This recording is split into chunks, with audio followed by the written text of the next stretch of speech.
रामनगरी अयोध्या की बात आज करूंगी। अयोध्या में पानी पानी क्यों हो रही हैं सड़कें, बताऊंगी।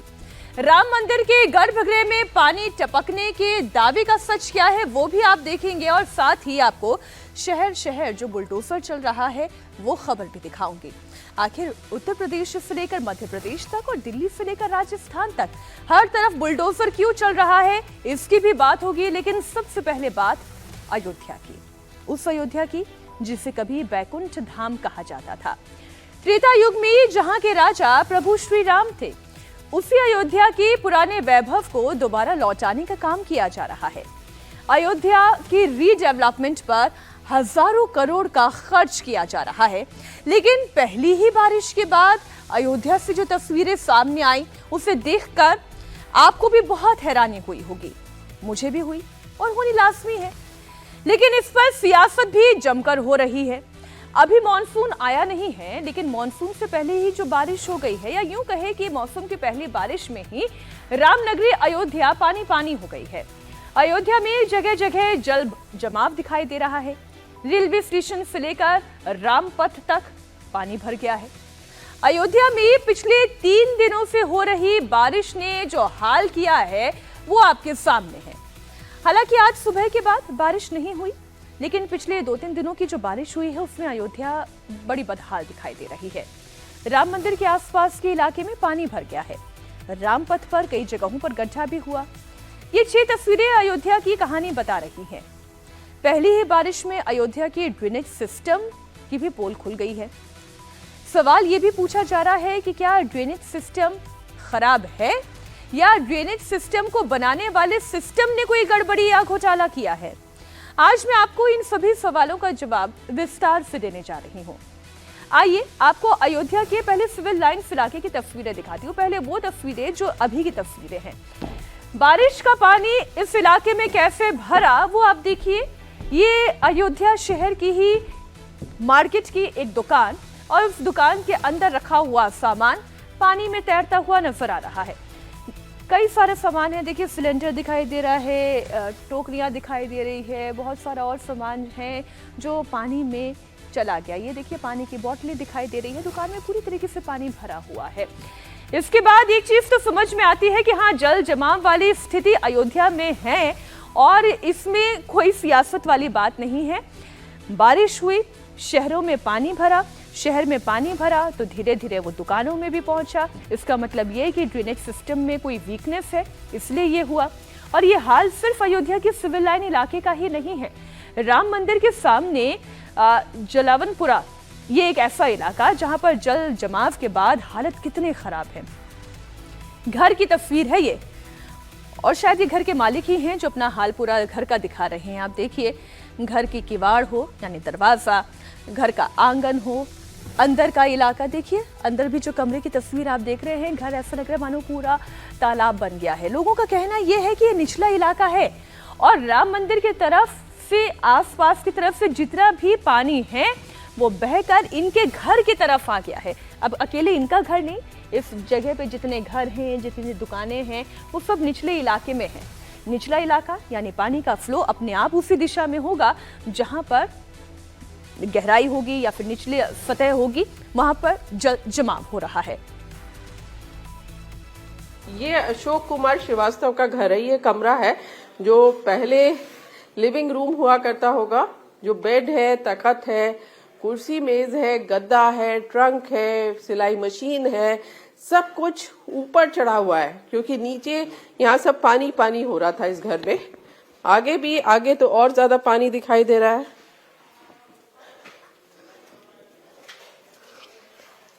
आगे तो रूम है, ये किचन है, ये स्टोर रूम है। इतना पानी इसमें भरा हुआ था, यहाँ तक पानी था इसमें। ये जगह दिख रही है। मैं इतना डूब करके सामान अंदर से निकाला हूँ। अच्छा, सब सामान आपने बाहर निकाला है। तो ये घर का अंदर का इलाका है, 2 बेडरूम है, किचन है, सब पानी में डूबा हुआ है। इनको ये जैसा बता रहे हैं कि सब सामान यहाँ से निकाल के वो बाहर ले गए। कितना नुकसान हो गया इस बारिश से? कम से कम 20-25 हजार रुपए का मेरे नुकसान हो गया। निकालते निकालते इतना नुकसान हो गया। तो अभी तो बारिश शुरू भी नहीं हुई है। अभी बारिश शुरू नहीं हुई, बस 2 घंटे की बारिश में सारा पानी उधर से पूरा राम मंदिर के साइड से आता है और क्षीर सागर से पूरा भर जाता। पहले सड़क पे खाली पानी आता था, अब घर के अंदर भर जा रहा है। इसकी क्या वजह समझ में आ रही? मैडम, पूरा पानी सारा इधरी क्षीर सागर की तरफ से इधरी को डाइवर्ट कर दिया गया है। तो अयोध्या में तो अभी मंदिर के लिए बहुत काम हुआ, पूरी अयोध्या को सजाया गया। हाँ, वो तो बहुत अच्छा हुआ मैडम, लेकिन पानी निकालने की सुविधा नहीं बन पाई है। इधर सीवर पड़ रहा था, लेकिन सीवर अभी कंप्लीट नहीं हो पाया है। अच्छा, इसलिए उसी वजह से ऐसा दिक्कत है। आपका घर कहाँ है? मैम, मेरा घर सामने है। तो आपके घर में भी पानी की समस्या? हाँ, हमारे भी घर में पूरा जो है 3 से 4 फीट पानी था, जिसको हमने पंप के द्वारा जो है आज निकलवाया है। तो आपके इलाके में कितने घरों में पानी घुस मैम, गया? लगभग ये कम से कम 150 से 200 घर प्रभावित हैं इससे। ये क्योंकि लगभग 300 मीटर के रेडियस में पूरा पानी भरता है, और ये तो केवल 2 घंटे है। अगर आप 2 दिन बाद आएंगे तो आप शायद यहाँ आ भी नहीं पाएंगे। सब बंद हो जाएगा रास्ता? सारा रास्ता बंद हो जाएगा। कम से कम रोड पे इतना कमर बराबर पानी भरता है। आप लोग कहाँ जाएंगे फिर? तो मैम, क्या जाते हैं हम लोग, ऐसे किसी का घर ऊपर बना है तो आदमी ऊपर जा रहा है, और जो व्यवस्था है आदमी उसी व्यवस्था में जा रहा है। हम लोग इतने इतने पानी में यहाँ जाते हैं। यहाँ सारी दिक्कत है, सारी अंडरग्राउंड लाइटिंग है, सारा पैनल सारा डूब जाता है लाइट में। कल आप शॉर्ट सर्किट हुआ है, पूरा लाइटें सारी घरों की चली गई है। पैनल में चला गया, पूरा लाइट चली गई कल। इस तरह की यहाँ पे लोगों के घरों में बहुत जबरदस्त समस्या है। सब जगह पानी पानी हो रहा है, जूते चप्पल कपड़े सब पानी में भीगे हुए हैं, और आदमी जो कुछ बचा पाया उसको इस तरह से ऊपर चढ़ा के उसको बचाया जा रहा है, अलमारियों में रखा जा रहा है। कुछ लोगों ने अपने घर छोड़ दिए, दूसरे के घर में शिफ्ट हो गए हैं। अब वजह चाहे कुछ भी हो, जिस तरह का पानी यहाँ अयोध्या में भरा है, लोगों को काफी ज्यादा दिक्कतों का सामना करना पड़ रहा है। अब देखिए, इस इलाके के लोगों का कहना यह है, आपने भी अभी सुना, उन्होंने क्या कहा कि कई जगह पर सीवर लाइन डालने का काम चल रहा था, लेकिन अभी वो काम पूरा नहीं हो पाया है, और इसलिए सारा का सारा पानी डाइवर्ट होकर इनके घरों की तरफ आ गया, इस इलाके की तरफ आ गया। और चूंकि निचला इलाका था, इसलिए सीधा सीधा पानी इनके घरों में, दुकानों में दाखिल हो गया। इसका मतलब ये कि जो सीवर लाइन डलने का काम था वो अभी पूरा नहीं हुआ, वो काम अभी भी जारी था। अब अयोध्या आने वाले श्रद्धालुओं को दिक्कत ना हो, इसके लिए नया घाट से लेकर सादतगंज तक 13 किलोमीटर लंबी सड़क बनाई गई है, जिसका नाम रामपथ रखा गया। इस सड़क की चौड़ाई करीब 40 फीट है, और इसे बनाने में करीब 624 करोड़ रुपए का खर्च भी आया। लेकिन प्री मॉनसून रेन में, इस बारिश में 13 किलोमीटर लंबे रामपथ पर 13 जगह पर सड़कें धंस गई हैं। बड़े बड़े चैम्बर बन गए हैं, जिससे लोगों को खासी परेशानी आ रही है। हालत ये हो गई है कि गाड़ियां गड्ढों के अंदर धंस रही है। रामपथ पे जो गड्ढे हुए हैं उससे जनता को दिक्कतें भी आ रही हैं। इस गड्ढे में अभी हमारे सामने ही आके गाड़ी फंस गई है, अब इसको निकालने की कोशिश की जा रही है। अब प्रशासन यही कह रहा है कि पूरी कोशिश है कि यहाँ की जो जनता है, अयोध्या के जो रहने वाले हैं या जो श्रद्धालु हैं, उनको किसी तरह की परेशानी ना हो। ये गड्ढा भी काफी ज्यादा बड़ा था, अब इसको भरा जा रहा है। बस गलती यहाँ ये है कि इन्होंने इसको कुछ बैरिकेड करके ये नहीं बताया कि यहाँ पर कोई गड्ढा है, जिसकी वजह से ये गाड़ी आके इस गड्ढे के अंदर चली गई है। आप सामने से आ रहे थे तो ये गड्ढा, यहाँ पे इन्होंने कोई निशान नहीं लगा रखा, आपको समझ में नहीं आया कि गड्ढा है? मैम, दिक्कत बहुत है, लेकिन ये है कि बार बार रिपेयर हो रहा है। यहाँ भी कुछ रिपेयरिंग काम चल रहा है, यहाँ भी कुछ रिपेयरिंग का काम चल रहा है। दिक्कत लेकिन बहुत ज्यादा। अच्छा, तो ये जो रामपथ बना इसकी वजह से ये गड्ढे हुए। पहले भी इस तरह की समस्या अयोध्या में आती थी?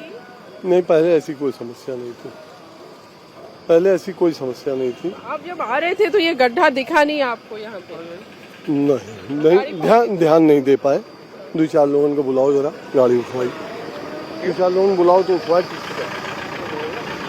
आप ही यहीं के हैं? तो ये जैसे इस तरह की दिक्कतें आ रही हैं यहाँ पे? दिक्कत तो मैडम आई रही है। अब नया नया बना हुआ है तो थोड़ा दिक्कत होगा करेगी। अब नया नया बना है, बरसात हुई तो थोड़ा बहुत दिक्कत आएगी। काफी नुकसान आपकी गाड़ी का हो गया। अब वो तो अब ये सवाल तो सिविल इंजीनियर से पूछा जाना बड़ा जरूरी है कि जब नई नई सड़क बनी है तो फिर इस नई सड़क पर गड्ढे कैसे हो गए। और जो वहाँ के लोग कह रहे हैं कि अभी नई नई क्योंकि सड़क बनी है तो थोड़ी बहुत दिक्कतें आती हैं, मिट्टी अपना लेवल बनाती है, सड़क लेवल तय करती है। क्या वाकई में इतना कॉमन है सड़क पर गड्ढा हो जाना, वो भी नई नई सड़क बनी हुई पर? खैर, बारिश की वजह से रामपथ में गड्ढे हो गए हैं, उसे रिपेयर किया जा रहा है, बालू और गिट्टी डाली जा रही है। लेकिन विपक्ष का कहना यह है कि सड़कें इसलिए धंसी क्योंकि इसके निर्माण में भ्रष्टाचार हुआ है। रामपथ के निर्माण में कितना भ्रष्टाचार हुआ है, कितनी लूट हुई है, उसका खुलासा हो गया। बरसात अभी पूरी नहीं हुई है, बरसात की तो भी शुरुआत हुई है ना, लेकिन बताया गया जगह जगह गड्ढे हो गए, खतरनाक गड्ढे हुए, लोगों के घरों में पानी जा रहा है, मंदिरों में पानी जा रहा है, और ये तमाम बातें, यहाँ तक कि रेल का जो दीवार थी गिर गई, यहाँ तक बताया जा रहा है कि वो छत से पानी गिर रहा है। ये तमाम चीज़ें जो हैं ये भ्रष्टाचार की प्रकाष्ठा है। लोगों के घरों में पानी जा रहा है, मंदिर में पानी जा रहा है, ये तो प्रचार था, मोदी जी का प्रचार था, अयोध्या का नाम प्रचार था, अयोध्या का नाम राजनीति थी, अयोध्या का नाम व्यापार था, वो सब खत्म। जिन लोगों ने राम के नाम पर भ्रष्टाचार किया है, बेईमानी किया है, उनके खिलाफ कानून के तहत दायरे में लाकर कड़े से कड़ी कार्रवाई कराने का काम करूंगा। समाजवादी पार्टी कह रही है कि रामपथ के निर्माण में भ्रष्टाचार हुआ है, इसलिए सड़कें धंस गई है। लेकिन जब हमने इस बारे में और जानकारी इकट्ठा करने की कोशिश की तो पता ये चला कि सड़कें वहां पर धंसी है जहां पर जल निगम की ओर से गहरी सीवर लाइन के लिए मेन होल बनाए गए थे। मैन होल के पास जहां जॉइंट थे वहां पर पानी का रिसाव हुआ और इसी वजह से वहां पर सड़कें धंस गई। सड़क धंसने पर उसके मरम्मत का काम भी युद्ध स्तर पर शुरू हुआ। अयोध्या का ये रामपथ है जो सादतगंज से नया घाट तक जाता है, 13 किलोमीटर लंबा है। 2 दिन की बारिश में यहाँ पर करीब 1 दर्जन गड्ढे हो गए हैं। इस तरह के गड्ढे पूरी सड़क पे दिखाई दे रहे हैं। अब PWD ये कह रही है कि यहाँ पर जब ये रामपथ बनाया गया तो सीवर लाइन डाली गई, जिसके लिए काफी गहरे गड्ढे खोदे गए, करीब 6 से 8 मीटर गहरे गड्ढे, और उसके बाद जो मैनहोल बनाया गया उसको बालू से भरा गया। अब तरीका ऐसे होता है कि जो मैनहोल में बालू भरी जाती है वो कोन शेप में होती है, यानी नीचे ज्यादा और ऊपर पतला हो जाता है। बारिश हुई तो ये जो बालू है ये पहले ठीक से सेटल नहीं हुई थी, और इस बार प्रशासन ये कह रहा है कि 2 दिनों में प्री मानसून बारिश करीब 300 मिलीमीटर अयोध्या में हुई। बहुत तेज बारिश हुई जिसकी वजह से सड़कों पे इस तरह के गड्ढे हो गए हैं। अब पूरी सड़क पे आप जब इस रास्ते आगे चलेंगे तो आपको ऐसे बहुत सारे गड्ढे दिखाई देंगे, लेकिन प्रशासन ने फौरन यहाँ पर हरकत में आया है और ये गड्ढे पूरे रास्ते भरे जा रहे हैं, क्योंकि श्रद्धालु अयोध्या में अभी भी बहुत आ रहे हैं मंदिर में दर्शन करने के लिए। अयोध्या में वैसे तो हर रोज बारिश हो रही है, बादल जमकर बरस रही हैं, लेकिन बीते 2 दिन में सामान्य से ज्यादा बारिश हुई है। मौसम विभाग के मुताबिक 22 जून की रात अयोध्या में 102 मिलीमीटर बारिश हुई, तो वहीं 25 जून की रात को 176 मिलीमीटर बारिश हुई, जिससे अयोध्या पानी पानी हो गया। हनुमानगढ़ी तक में पानी भर गया, इससे लोगों को परेशानी का सामना भी करना पड़ा। कहाँ से आए आप? वेस्ट बंगाल। वेस्ट बंगाल से। क्या नाम है आपका? किरण भट्टाचार्य। अच्छा, तो यहाँ आए होंगे, अयोध्या के बारे में पहले भी आए, अयोध्या पहली बार आए? दूसरी बार आए हैं। दूसरी बार आए, तो अयोध्या के बारे में इतना सुना होगा, यहाँ कैसा दिख रहा है? बहुत अच्छा, बहुत अच्छा, बहुत अच्छा लगा यहाँ पे सब चीज। सिर्फ ये थोड़ा सा प्रॉब्लम है पानी का, ये समस्या समाधान हो जाए बस, और कुछ नहीं। आप लोग कहाँ रुके, वहाँ कितना पानी आ गया? हम लोग जहाँ रुके हुए होटल के अंदर पानी नहीं है, लेकिन रास्ते पे पूरा पानी भरा हुआ है। प्रॉब्लम हुई है फैमिली लेकर के मम्मी लोग को। कल रात तक पंप चल रही है, पंप से पानी थोड़ा निकल गई है तो थोड़ा रिलीफ हुई है। कमरों में पानी भर गया? नहीं, कमरों में पानी नहीं, बाहर पानी है। अब सवाल ये है कि आखिर अयोध्या में वाटर लॉगिंग की इतनी समस्या क्यों आ रही है? रामनगरी कैसे पानी पानी हो गई है? मैं आपको बता दूं कि इस समय अयोध्या को रीडेवलप किया जा रहा है, नई नई सड़कें बनाई जा रही हैं, इसके लिए सीवर लाइन डालने का भी काम चल रहा है। जरा बड़ी स्क्रीन पर आपको लिए चलते हैं, और इसके चलते जो सड़कें हैं, जो घर हैं, उनके अंदर पानी दाखिल हो रहा है। कई सारी जगह पे चूंकि नई सड़कों का निर्माण हो रहा है, दुकानों के लेवल को भी जो है अभी ऊपर करने की कोशिश की जा रही है। अब मैं इसे इस तरीके से समझाती हूँ, जब सड़कों पर काम होता है तो आप देखते हैं कि पहले सड़कों की खुदाई होकर फिर नए सिरे से उसमें डामर डालना या बजरी गिट्टी डालने का काम नहीं होता है। सड़क के ऊपर सड़क बना दी जाती है। उस चक्कर में होता यह है कि सड़कों का लेवल ऊपर होता जाता है और जो घर है, जो दुकान है, उसका लेवल धीरे धीरे करके नीचे होता जाता है।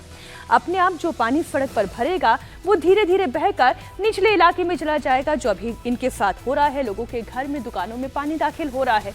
घर की नालियां जिनको सीवर से कनेक्ट करना था, अभी वो काम पूरा नहीं हो पाया है और सीवर कनेक्शन ना होने की वजह से भी बारिश का पानी पूरी तरह से ड्रेन नहीं हो पा रहा है। दूसरे के घर हैं। हमारा तो पूरा घर ही डूब गया है। कहाँ है घर आपका? उधर उस साइड है हमारा घर। हम ये दूसरे के घर 2 दिन से हैं। कोई जो कपड़ा पहने, बस यही कपड़ा बचा है हमारे पास। खाने पीने की कोई व्यवस्था नहीं, इतनी अव्यवस्था है। हर साल का यही होता है, यही होता है। 10 मिनट के पानी का असर है इतना ज्यादा, और कहीं एक दिन पानी बारिश हो तो और भी ज्यादा भर जाएगा। इतने छोटे छोटे बच्चे हैं, इतनी प्रॉब्लम, इन्फेक्शन हो जाए, इसकी जिम्मेदारी कौन लेता है? सरकार लेगी इसकी जिम्मेदारी। नाम क्या आपका? दीक्षा श्रीवास्तव। अच्छा दीक्षा जी, ये बताइए, ये जो पानी घरों, सड़क का पानी घरों में जा रहा है, इसकी क्या वजह समझ में आ रही है आपको? इसकी वजह सरकार की है। कोई वही नहीं है, ड्रेनेज की कोई व्यवस्था होनी चाहिए ना कि कहाँ ड्रेनेज होगा। वही इसमें मेन सारा रीजन सरकार का ही है। मंदिर बनाने के चक्कर में जितना भी पानी है सारा मोहल्लों में यहाँ पे ही सारा ट्रांसफर कर दिया गया। तो हम लोग तो जैसे लग रहा है फेंके हुए हैं सरकार की नजर में, कोई जिम्मेदारी नहीं है। हम लोग भी जाते हैं, वोट करते हैं, तो ऐसे इस तरीके से हमें छोड़ दिया गया है, तो हम लोग करें क्या? बहुत परेशानी हो रही है बच्चों के साथ। छोटे छोटे बच्चे हैं, बताइए। हम लोग तो दूसरे घर आके रह रहे हैं 2-2 दिन से, ना खाने का, ना कपड़ा है, ना कुछ है। हमारे यहाँ तो सारा फ्रिज, वॉशिंग मशीन, कूलर, बिस्तर, कहते हैं बच्चों के कपड़े तक सारे डूब गए। हम लोगों ने जो पहन रखा है यही हमारे पास कपड़ा है। आपके भी घर में सब डूब गया? नहीं, ये तो मेरा ही है। आपका घर है? हाँ। ये जैसे पानी इतना भरा है, तो अब आपके घर से भी हम देख रहे थे अंदर से पानी बाहर से निकल रहा है। अंदर है, यहाँ भी थोड़ा थोड़ा पानी था, अभी जाके साफ हुआ है। सुबह से तो पानी था ही, रोका गया है, नहीं तो इसमें भी भर जाता। किसी में हमारे कमर के बराबर पानी जाता है। हम लोग ऊपर जाके रहते हैं, ऊपर किसी तरीके से रहते हैं। वो घर आप देखिए, वहाँ पे त्रिपाल लगा के रहते हैं, उनके पास कोई रहने की व्यवस्था नहीं है, छत पे त्रिपाल लगा के रहते हैं। अब हम लोग के साथ इतने साल से हम लोग झेल रहे हैं। काफी, मतलब मेरी तो शादी को 5 साल हुआ, मैं 5 साल से ही देख रही हूँ, यही हाल है यहाँ का, और इससे पहले से ही चलता आ रहा है। फिर 10 मिनट बारिश होती है तब ये हाल है। सोचिए अगर यहाँ पर पूरा जो इलाका है, इसके घर घर की कहानी है। घरों में पानी भरा हुआ है, घर के अंदर जाना, बाहर निकलना मुश्किल है। लोगों ने इस तरह से जो एंट्री पॉइंट है उसमें इस तरह से दीवार सी बना दी है, जिससे ये सड़क का पानी अंदर ना जाए। अब यहाँ भी यही ऊंचा करने का काम हो रहा है। इन्होंने पहले भी ऊंचा किया था, फिर से ये ऊंचा कर रहे हैं जिससे पानी अंदर ना घुसे। अयोध्या की तस्वीर बदलने के लिए आखिर कितनी रकम खर्च हो रही है, अयोध्या को रीडेवलप करने में कितना पैसा लगाया जा रहा है, ये भी आपको बता दूं। अयोध्या के विकास के लिए टोटल 57,136.21 करोड़ का बजट पास किया गया। बहुत बड़ा बजट है।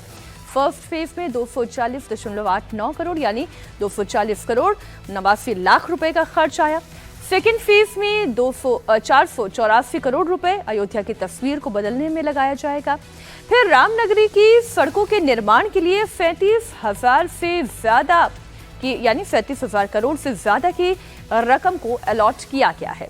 वहीं पुराने रेलवे स्टेशन के पुनर्निर्माण में 140 करोड़ रुपए खर्च किए जा रहे हैं। अयोध्या का पीडब्ल्यूडी विभाग का दावा यह है कि जो भी पानी भरा था उससे निकाल लिया गया है। ये बारिश जो इस बार हुई है, that is like a cloud burst. बहुत हैवी रेनफॉल थी, पहली थी बारिश, और लास्ट ईयर से कंपैरिजन करें तो इस बार बारिश बहुत ज़्यादा हुई है। 176 mm तक गई है इस बार।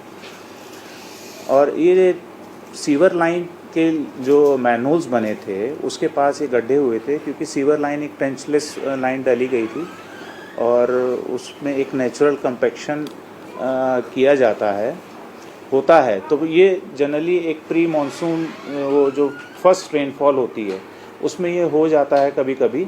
और इसको हम लोगों ने इमीडिएटली जल निगम के साथ टाई अप करते हुए एक अपनी जॉइंट टीम एई और जेईस की बनाते हुए इमीडिएटली टेकअप करते हुए अब इसको सब रेक्टिफाई कर दिया गया है।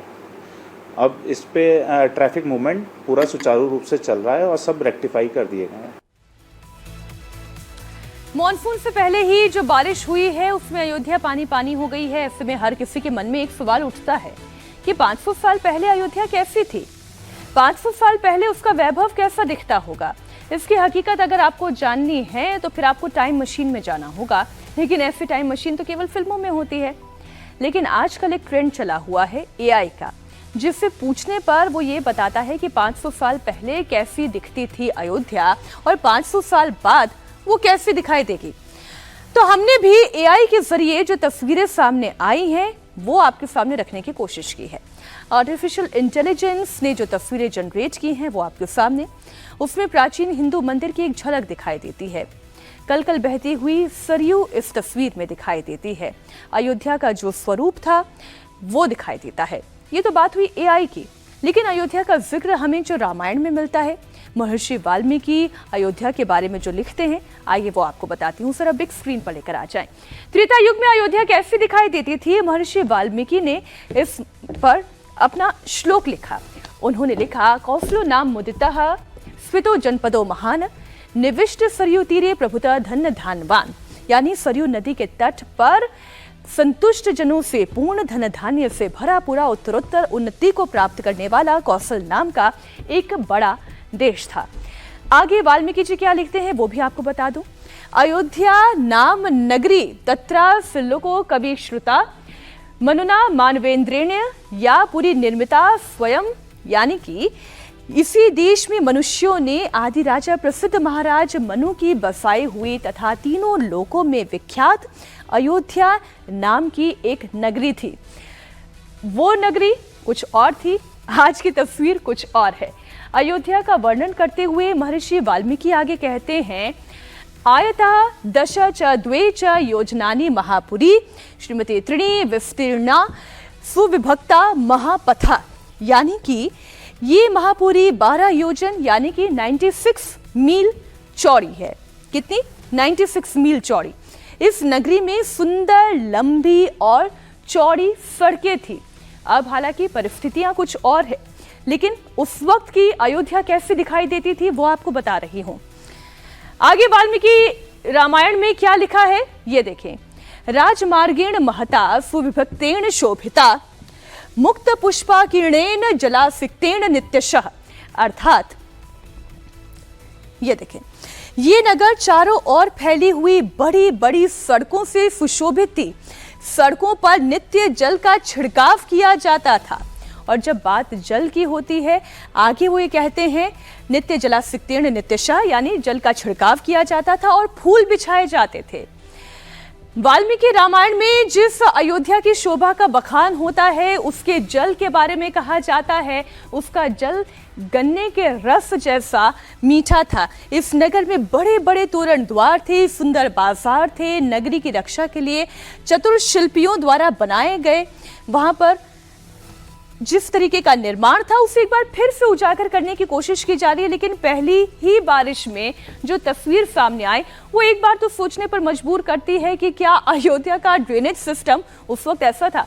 जब आप इंडस वैली सिविलाइजेशन के बारे में पढ़ते हैं, हड़प्पा सिविलाइजेशन के बारे में पढ़ते हैं, तो क्या समझने को मिलता है, जो सबसे अच्छा ड्रेनेज सिस्टम था वो भारत का हुआ करता था, हड़प्पा के काल में हुआ करता था। और उससे पहले की भी हम बात कर रहे हैं, हम कौशल प्रदेश की बात कर रहे हैं, तो उसके बारे में क्या कहा जाता है ये देखिए।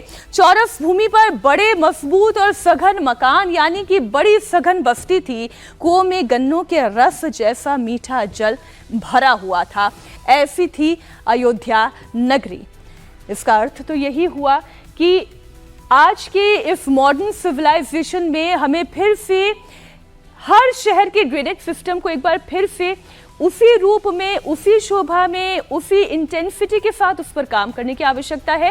ठीक वैसे जैसे वाल्मीकि रामायण में अयोध्या का जिक्र होता है वैसा होने की आवश्यकता है। चौरस भूमि पर बड़े, ये मैं पढ़ चुकी हूँ, उसका थोड़ा अगला आप जरा ग्राफिक्स लेकर आए। ये देखिए, नगाड़े, मृदंग, वीणा, पनस आदि बाजों की ध्वनि से नगरी सदा प्रतिध्वनित हुआ करती थी।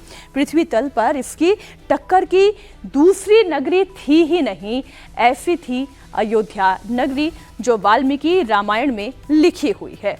वाल्मीकि रामायण ही नहीं बल्कि तुलसीदास द्वारा रचित रामचरितमानस का अगर हम जिक्र करें तो उसमें अयोध्या का वर्णन जैसा किया गया है वो बहुत ही सुंदर है।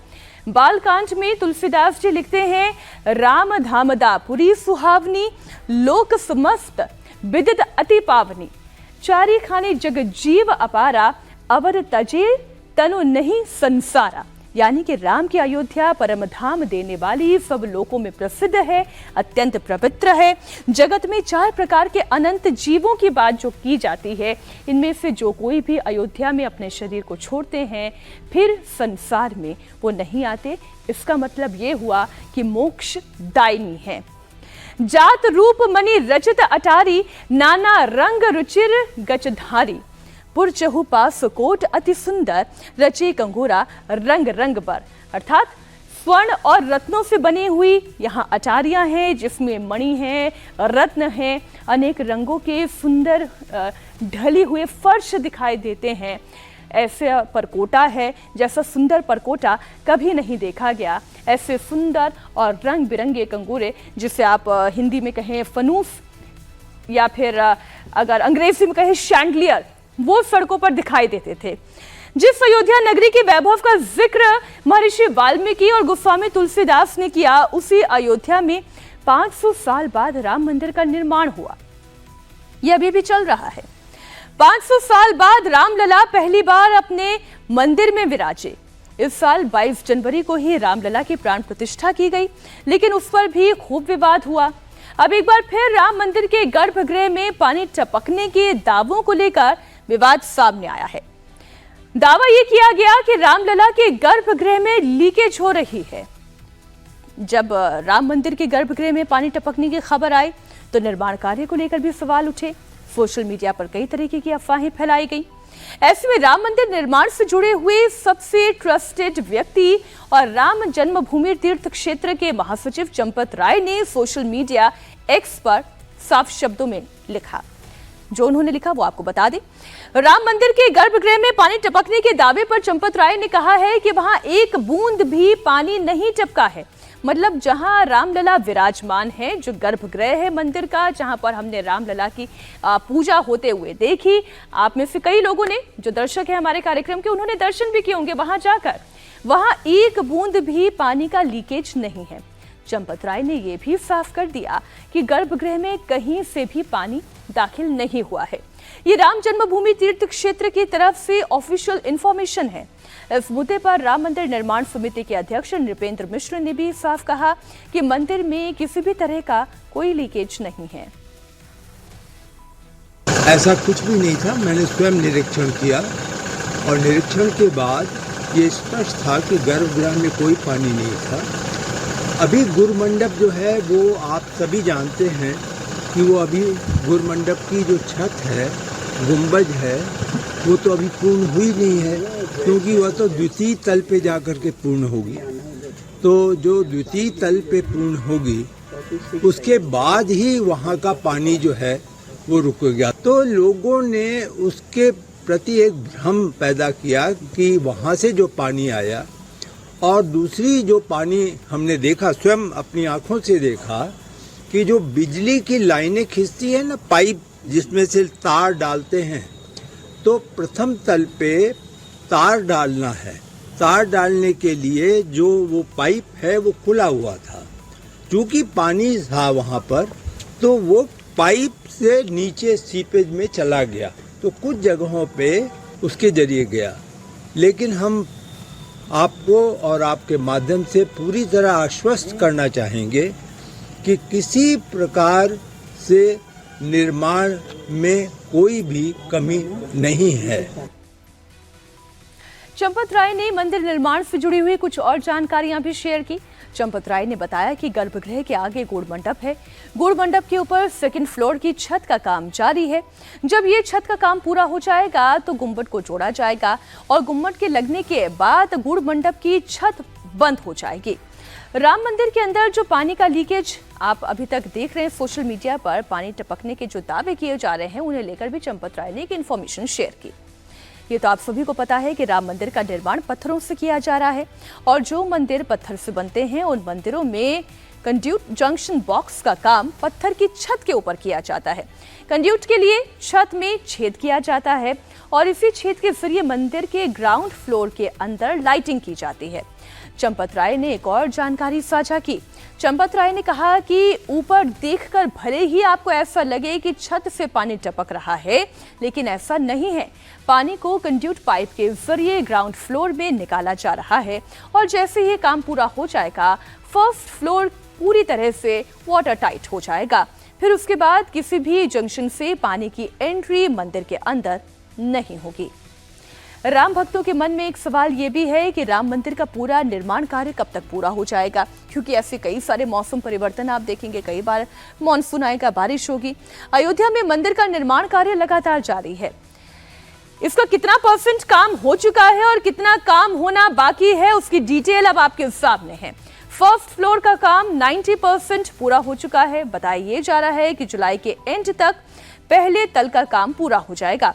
वहीं अगर सेकंड फ्लोर की बात करें तो इसका निर्माण कार्य अगस्त के महीने में शुरू होगा, जो इसी साल अगस्त से लेकर दिसंबर तक के महीने में पूरा हो जाने की उम्मीद है। एक सवाल और आपके मन में होगा कि भव्य राम मंदिर को बनाने में आखिर कितने पैसे का खर्च आ रहा है और कितनी टोटल लागत है, वो भी आपको बता दें। अब तक इस मंदिर के निर्माण में करीब 1800 करोड़ रुपए का खर्च आ चुका है, यानी इतना खर्च किया जा चुका है मंदिर निर्माण में, लेकिन अभी भी 2000 करोड़ रुपए का खर्च और आने का अनुमान बताया जा रहा है। मतलब टोटल 3800 करोड़ रुपए राम मंदिर के निर्माण में खर्च होने जा रहे हैं। ये तो बात हुई अयोध्या की स्थिति की और राम मंदिर की छत से पानी टपकने की सच्चाई की। राजस्थान में अब बात बुलडोजर वाले एक्शन की। उत्तर प्रदेश से लेकर राजस्थान और मध्य प्रदेश तक अवैध निर्माण के खिलाफ बुलडोजर स्ट्राइक हो रही है। उत्तर प्रदेश में बाबा का बुलडोजर माफियाओं के अवैध साम्राज्य को जमींदोज कर रहा है। राजस्थान में भजनलाल का पीला पंचा साइबर ठगों के आलीशान बंगलों पर चल रहा है। वहीं दिल्ली के मंगोलपुरी में भी आज धार्मिक स्थल के नाम पर किए गए अवैध अतिक्रमण को हटाया जाना था, लेकिन फिलहाल मंगोलपुरी में बुलडोजर एक्शन रुका हुआ है। लेकिन बरेली से लेकर अलवर तक बुलडोजर जमकर चला। बुलडोजर एक्शन की एक एक तस्वीर और उसके पीछे की एक एक कहानी आइए आपको दिखाऊंगी। सबसे पहले बात उत्तर प्रदेश की, जहां सीएम योगी आदित्यनाथ का बुलडोजर नॉन स्टॉप अवैध अतिक्रमण को ध्वस्त कर रहा है। अतीक और मुख्तार जैसे माफियाओं के काले साम्राज्य को जमींदोज कर चुका बाबा का बुलडोजर आज भी अपराधियों का काल बना हुआ है। लखनऊ से लेकर बाराबंकी और बरेली तक बाबा का बुलडोजर कहर बरपा रहा है। उत्तर प्रदेश में योगी का बुलडोजर हर फ्रंट पर कार्रवाई कर रहा है, फिर चाहे वो गुंडे बदमाश हो, शराब माफिया हो, ड्रग माफिया हो, रेत माफिया हो या फिर भू माफिया, सबके खिलाफ योगी का बुलडोजर बिना किसी भेदभाव के एक्शन में है। अब कोई इसे धार्मिक रंग देना चाहे तो वो दे सकता है, लेकिन हकीकत क्या है वो आप देख रहे हैं, सब पर बराबर एक्शन। सीएम योगी का बुलडोजर लखनऊ के बाद बाराबंकी क्यों पहुंचा, ये आगे आपको दिखाऊंगी, लेकिन सबसे पहले आपको दिखाती हूं बरेली की तस्वीर। बरेली में आज बाबा का बुलडोजर भू माफिया राजीव राणा के अवैध निर्माण पर चला। ये वही भू माफिया है जिसके गुर्गे कुछ दिन पहले सरेआम बरेली की सड़कों पर फायरिंग करते हुए नजर आए थे। प्लॉट में कब्जे को लेकर दबंगई के किस्से जब लखनऊ पहुंचे तो योगी आदित्यनाथ ने खुद इसका संज्ञान लिया। पुलिस एक्शन में आई, राजीव राणा की तलाश की जा रही है। राजीव राणा पुलिस से बचता छिपता फिर रहा है, तो वहीं बरेली में उसके अवैध होटल और मार्केट को प्रशासन बुलडोजर से ध्वस्त कर रहा है। राजीव राणा के अवैध निर्माण को जमींदोज करने के लिए 3 बुलडोजर लगाए गए हैं। 3 थानों की फोर्सेस तैनात की गई है।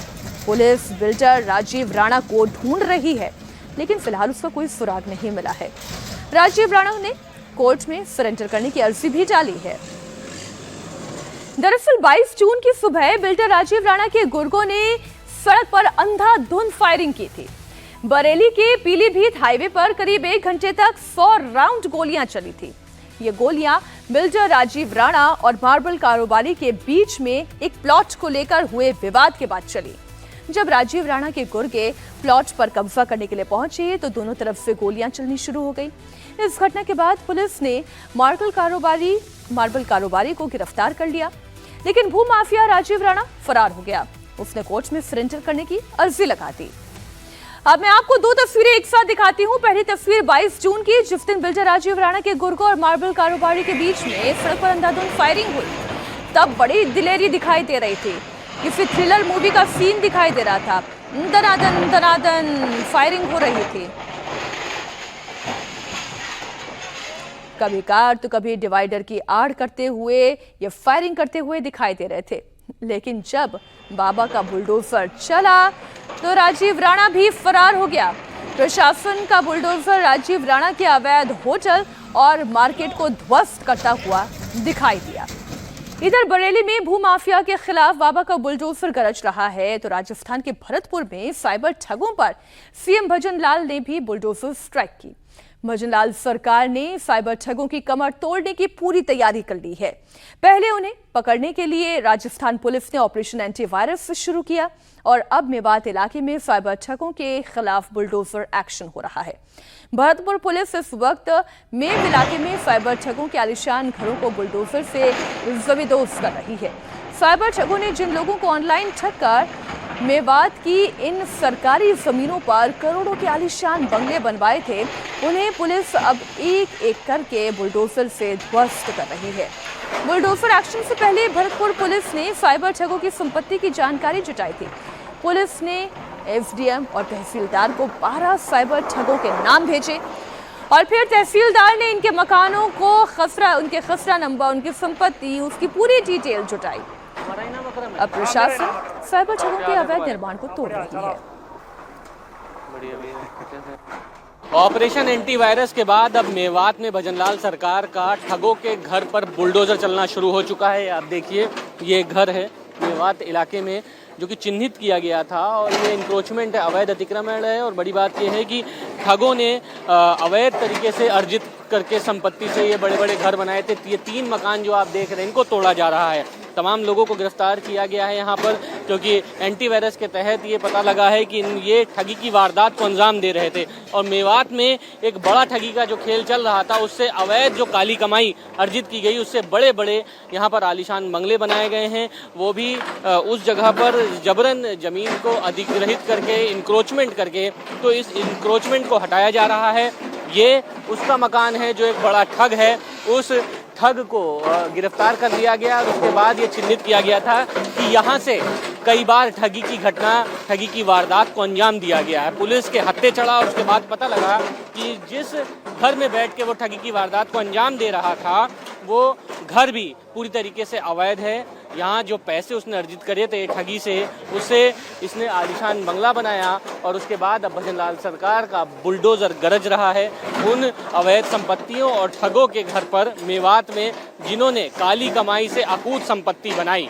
और अब आप देखिए, ऑपरेशन एंटीवायरस के बाद ये एक बड़ी कार्रवाई है भजनलाल सरकार की, जिसमें इन ठगों के ऊपर ये कार्रवाई की जा रही है। इनसे पहले यहाँ पर पुलिस ने छापेमारी करने की जब कोशिश की तो यहाँ पर बड़ी संख्या में पथराव हो गया था, लेकिन आज प्रशासन पूरी तैयारी के साथ पहुंची।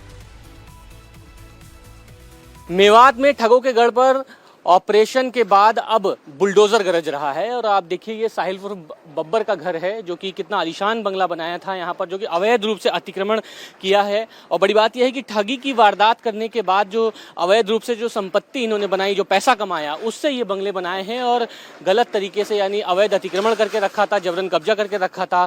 इन घरों को तोड़ा जा रहा है। पहला एक मकान टूटा है, ये दूसरा मकान तोड़ा जा रहा है। देखिए, बुलडोजर यहाँ पर चलाया जा रहा है और बड़ी तादाद में पुलिस बल यहाँ पर तैनात है। आप देखिए, क्यूआरटी के और जो स्पेशल जो टास्क फोर्स है वो यहाँ पर पूरी पहाड़ी पर चप्पे चप्पे पर खड़ी है, ताकि किसी तरीके का कोई लॉ एंड ऑर्डर सिचुएशन ना बिगड़े।